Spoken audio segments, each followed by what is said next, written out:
सर्वकाम दुधे देवी सर्वतीर्थी विषेचिनी पावने सुरभिश्रेष्ठे देवी तुभ्यम नमोस्तुते। नमस्ते, मेरो नाम नरेन्द्र मिश्र र म फेरि एउटा नयाँ विषयवस्तु लिएर उपस्थित भएको छु। र आजको विषय ती महान माता भगवानको स्वरूप जसलाई हामीले पूजा गर्दै आएका छौँ। हाम्रो वैदिक परम्परा अनुसार हामी हिन्दू धर्महरू ती मातालाई पूजा गर्दै आएका छौँ। ती महान माता हुन् जसलाई हामीले आस्थाको प्रतीक, मातृशक्ति र सम्पूर्ण देवी देवताको नेतृत्व गर्न सक्ने क्षमता राखेकी ती माता हुन्।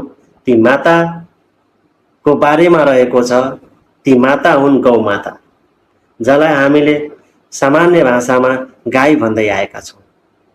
आजको भिडियो थोरै लामो हुन सक्छ, हजुरहरूले पक्कै राम्रोसँग सुनिदिनु हुनेछ, माया गरिदिनु हुनेछ भन्ने अपेक्षा राखेको छु। र आजको विषयलाई म विज्ञान र धर्म दुईटैलाई एउटै पाटोमा राखेर म यसको चर्चा गर्नेछु।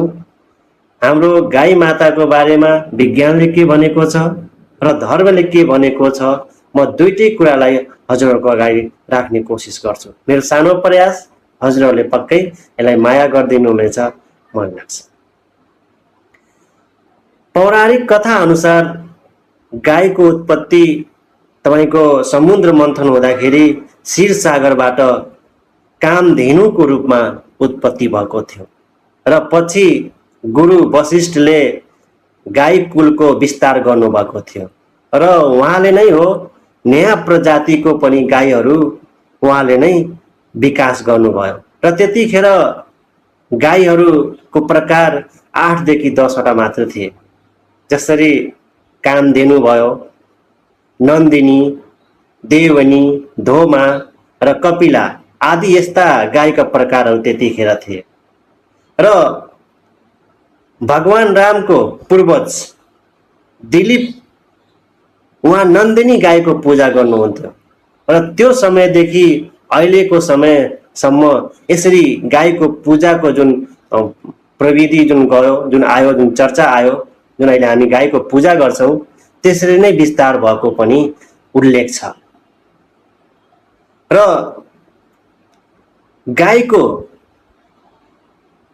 गाईमा 33 कोटी देवी देवताको निवास छ। अब 33 कोटी भनेको अर्थ 33 करोड होइन। तपाईको 33 कोटी भनेको 33 प्रकारका देवी देवता गाईमा निवास छ भन्ने कुरा उल्लेख छ। वेद पुराणमा यो दिएको कुराहरू हो। यो मातृशक्तिको रूपमा चिनिने माता गाई 33 प्रकारका देवी देवता उहाँमा निवास गर्ने गरेका छन्। अब 33 कोटी भनेको 33 प्रकार भनेको तपाईको 12 वटा आदित्य आदि देवी देवताहरू, 8 वटा वसु आदि देवहरू, 11 वटा रुद्र आदि देवहरू र 2टा चाहिँ अश्विनी कुमारहरू, यी गरेर 33 प्रकारका देवी देवताको निवास भेटिएको छ। र हाम्रो 4 वटै वेदमा, 4 वेदमै माता गाईको बारेमा ठुलो महत्त्वपूर्ण र उहाँको विषयको बारेमा चर्चा गरेको छ। जसरी ऋग्वेदमा चाहिँ माता गाईको बारेमा अङ्ग हो भनेर व्याख्या गरेको छ। त्यसरी नै यजुर्वेदमा चाहिँ अनुपमीय, माता अनुपमीय हुनुहुन्छ भनेर यसरी व्याख्या गरेको छ भने अथर्ववेदमा चाहिँ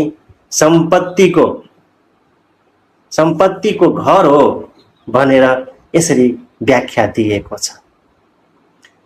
हजुरको जुन शिव भगवानको, भोले बाबाको जुन एकदमै प्रिय बेलपत्र छ, त्यो पनि गाईकै गोबरबाट उत्पत्ति भएको भनेर उल्लेख छ।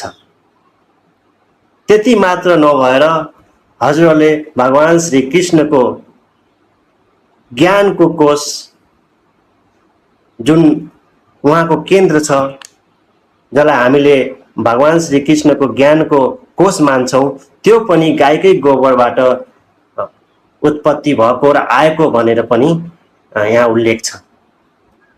र पछि हजुरको गोवर्धन पर्वतको चर्चा भयो।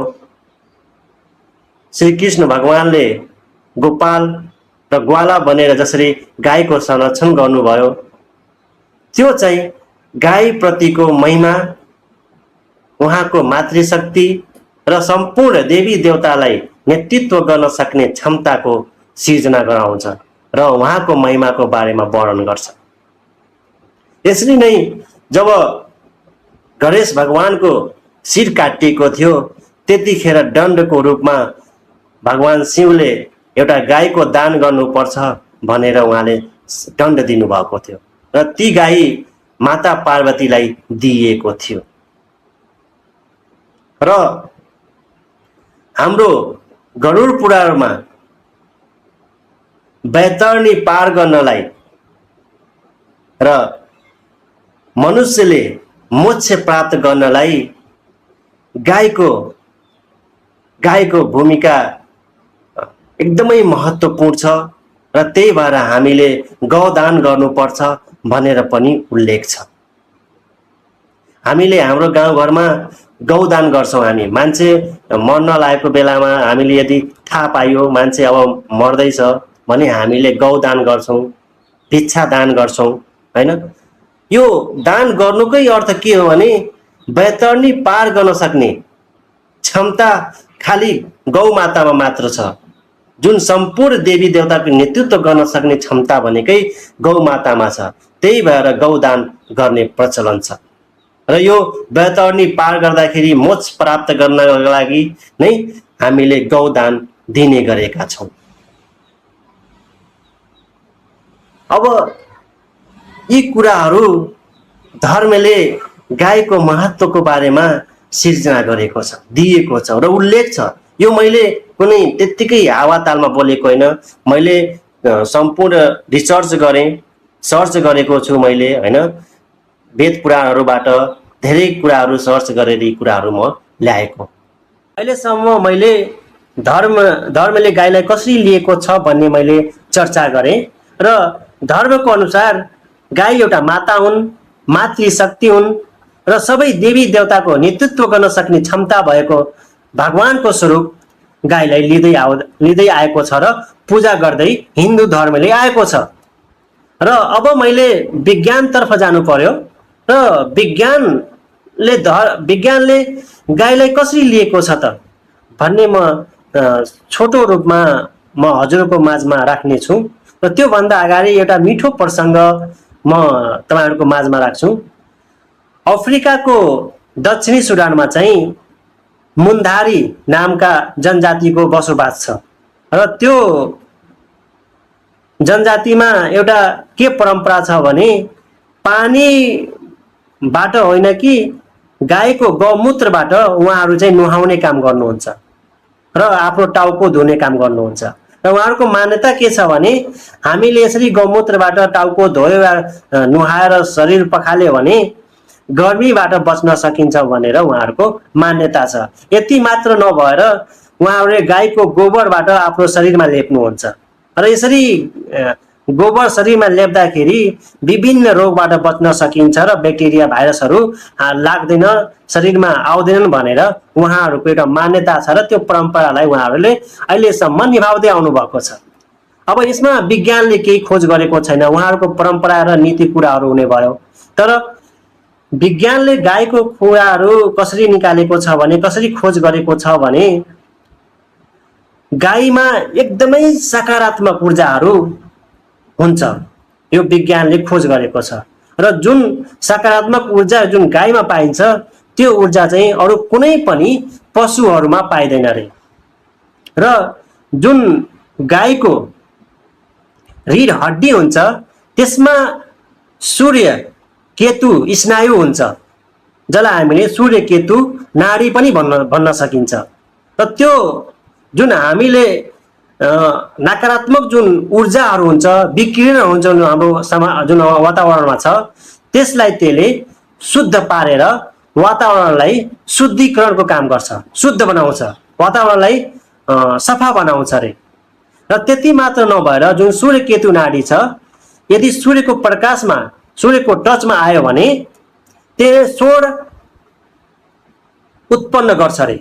र त्यो स्वर चाहिँ दूध, गौमूत्र, गौको पिसाब र गोबर हुँदै हजुरको दूध र पिसाब हुँदै मान्छेको शरीरमा र गोबर हुँदै खेतसम्म जाने गर्छ रे। र भर्खरैको विज्ञानले के शोध गरेको छ भने गाईको गौमूत्रमा 1 लिटर गौमूत्रमा चाहिँ 8 देखि 10 मिलिग्राम सुन पाइन्छ। र त्यो कस्तो खालको सुन छ भने पानीमा मजाले घुलिन सक्छ रे। त्यो विज्ञानले खोज गरेको छ। र विज्ञानले गौमूत्रमा चाहिँ 388 प्रकारको औषधि तत्त्वहरू पाइन्छ रे। र ती औषधि तत्त्वहरू चाहिँ शरीरमा लाग्ने विभिन्न खालका रोगहरूसँग लड्न सक्छ र समाधान गर्न सक्छ भने खोज गरेको छ। यति मात्र नभएर गाईको गोबरमा हजुरको B12 प्रचुर मात्रामा पाइन्छ। र गाईको पिसाब र गाईको गोबरलाई विज्ञानले औषधिको रूपमा खोज गरेको छ। र विज्ञान अनुसारले जुन गौमूत्र हुन्छ एकदमै औषधि रूपमा प्रयोग गर्न सकिन्छ भनेर खोज गरेको छ। अब यी कुराहरू चाहिँ गाईको गोबर र गाईको पिसाब जुन जसरी विज्ञानले पता खोज गरेको छ, अब धेरै कुराहरू विज्ञानले सर्च गरेको छ हैन। अब सबै कुराहरू भनेर सकिँदैन। म स्क्रिन गरेर हजुरको म स्क्रिनमै राखिदिन्छु, हजुरहरूले मजाले पढ्न सक्नुहुन्छ हैन। यी कुराहरू चाहिँ गाईको महत्त्व, गाईले दिने दुध, गाईले दिएको पिसाब, गाईको गोबरबाट कसरी महत्त्वपूर्ण छ, के कुरामा प्रयोग गर्न सकिन्छ भन्ने विज्ञानले खोज गरेको छ। र विज्ञानको अनुसारले गाई एकदमै महत्त्वपूर्ण छ। अरू पशु भन्दा नि गाई एकदमै महत्त्वपूर्ण छ। यति मात्र नभएर गाई यस्तो प्राणी हो जसले अक्सिजन लिन्छ र अक्सिजनै फाल्छ। यो पनि वैज्ञानिकहरूले नै पत्ता लगाएको कुरा हो। ल हेर्नुहोस् त, यस्तो कुनै प्राणी छ त अक्सिजन लिने र अक्सिजनै दिने? त्यस्तो खालको गाई त्यस्तो खालको एउटा जनावर पशु हो।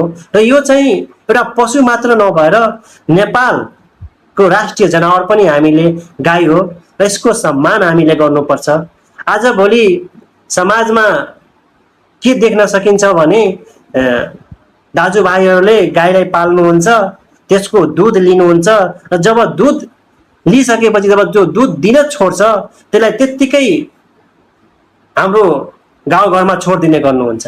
र हामीले बाटोमा हैन थुप्रै गाईहरू त्यत्तिकै घुमेको हैन, र किसानहरूले लगाएको खेतबारीलाई खाइदिने यस्ता समस्याहरू आउँदै गरेको छ। र यो कुराहरू हामीले हाम्रो स्थानीय सरकारले चाहिँ के गर्नुपर्छ भने गाईको हामीले संरक्षण गर्न सक्नु पर्यो। या त एउटा फिक्स ठाउँमा हामीले गौशाला बनाए जस्तै हैन, छुट्टिएका यत्तिकै घुमिरहेका जुन गाईहरू छन् त्यसलाई हामीले संरक्षण गर्न सक्नु पर्यो, एउटा गौशाला बनाएर राख्न सक्नु पर्यो। ती कुराहरू हाम्रो स्थानीय सरकारमा यो कहीँ न कहीँ चुकेको अवस्था छ र यसलाई गाईहरूको संरक्षण गर्न सकिरहेको छैन। हामीले मजाले हामी परासीतिर गयो भने, हामी यही मेन बाटोतिर गयो भने यत्तिकै तपाईँको गाईहरू त्यत्तिकै घुमिरहेको त्यत्तिकै छन् भनेर हामी देखिरहेका छौँ। र यो कुराहरू कहीँ न कहीँ नराम्रो कुराहरू हो। यति मात्र नभएर हामीले विभिन्न फेसबुकबाट, युट्युबबाट हैन हामीले गाई तस्कर भइरहेको छ हामी देखिरहेका छौँ हैन। यी कुराहरू चाहिँ एकदमै गलत हो। विज्ञान र धर्मले दुइटै भनेको छ। विज्ञानले त एकदमै गाई महत्त्वपूर्ण छ, उले दिने दुध, गौमूत्र र जुन गोबर छ एकदमै मान्छेको लागि एकदमै औषधि छ भनेको छ भने धर्मले गाईलाई एउटा माताको स्वरूप, एउटा भगवानको स्वरूप मानेको छ र हिन्दू धर्मले यसलाई पूजा गर्दै आएको छ। र हामीले हाम्रो युवाहरूले पनि यो कुरा बुझ्नुपर्ने छ। हामीले के गर्छौँ भने आजभोलि युट्युबमा धर्म के हो, किनभने धर्मको परिभाषा युट्युबमा धेरै प्रकारको दिएको छ र अहिलेको युवाहरू चाहिँ त्यही युट्युबकै कुराहरू हेरेर यही सत्य हो भन्ने कुरामा हामी विश्वास गर्दैछौँ। तर हामीमा वेद पुराणहरू पढ्ने नै बानी नै छैन के। सत्य तथ्य के हो भनेपछि वेद र पुराणले दिने हो। आजभोलि युट्युबमा चाहिँ अब तपाईँको लाइक्स र कमेन्टको लागि जे पाए त्यही भनिदिने गरेको छ र हामी त्यसैमाथि विश्वास गर्दै आएका छौँ। हामी चुक्दैछौँ, हामी कहीँ न कहीँ गलत सन्देश लिइरहेका छौँ, गलत ज्ञान हामीले आर्जन गर्दैछौँ।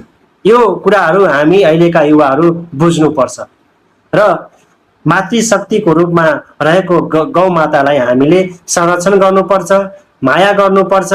उहाँलाई हामीले पुज्दै आएका छौँ, त्यो संस्कार हामीले बसाइराख्नुपर्छ। संस्कारले हाम्रो विकास गर्ने हो। यदि संस्कारै रहेन भने हामी जति पढे लेखे पनि, जति अगाडि भए पनि हामी समाजमा बस्न सकिन्न। संस्कार एकदमै महत्त्वपूर्ण हुन्छ र यो संस्कार हाम्रा पुर्खाहरूले दिएका छन् र ती कुराहरू हामीले पनि अपनाउनु पर्छ। र गाईको संरक्षण हामीले सबै मिलेर, स्थानीय सरकारदेखि लिएर हिन्दू धर्मका, हिन्दूलाई मान्ने हिन्दू हुनुहुन्छ उहाँहरू सबैजना मिलेर गाईको संरक्षण गर्नुपर्छ र गौ मातालाई हामीले बचाउनुपर्छ। र यस्ता तस्करी भइरहेको जुन हामीले इन्डियाबाट नेपाल हुँदै बङ्गलादेशसम्म तस्करी हुँदै गाईको मासु काटेर गइरहेको छ, एकदमै यो घृणित कुरा हो। यस्ता कुराबाट हामीले रोक्नुपर्छ, यस्ता कुराहरू हुन दिनुहुन्न। यसमा सबै प्रतिनिधिदेखि लिएर स्थानीय सरकारदेखि लिएर सरोकारवाला जो हुनुहुन्छ सबैले यसमा ध्यान दिनुपर्छ र यस्ता कुराहरूलाई हामीले रोक्नुपर्छ र त्यत्तिकै घुमिरहेका गाईहरूलाई हामीले संरक्षण गरेर एक ठाउँमा गौशाला रूपले हामीले बनाएर त्यो गाईहरूको संरक्षण गर्ने पनि देखिएको छ। र मैले स्थानीय सरकारबाट एउटा विनम्र अनुरोध गर्दछु, हैन, यी कुराहरू चाहिँ स्थानीय सरकारले बुझिदिनु पर्यो, गाईको संरक्षण गरिदिनु पर्यो भन्ने कुराहरू म अनुरोध गर्दछु। र यति भन्दै म आफ्नो यी दुई चार कुराहरू म यहीँ राखेँ। हस्, नमस्कार।